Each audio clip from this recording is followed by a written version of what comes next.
continue and we assist each other.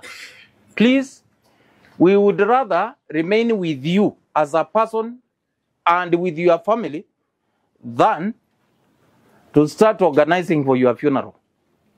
Please urge our population, those who are in areas where anything can happen as far as flooding is concerned, to move to higher grounds. I know currently we have some of the displaced persons who are occupying our schools. The district security committees and our leaders will have to sit and maybe deliberate where do we take such populations in case schools are opening next week, as the government has announced. Some people are debating that is not enough, but it is also dangerous to continue having our youths at home.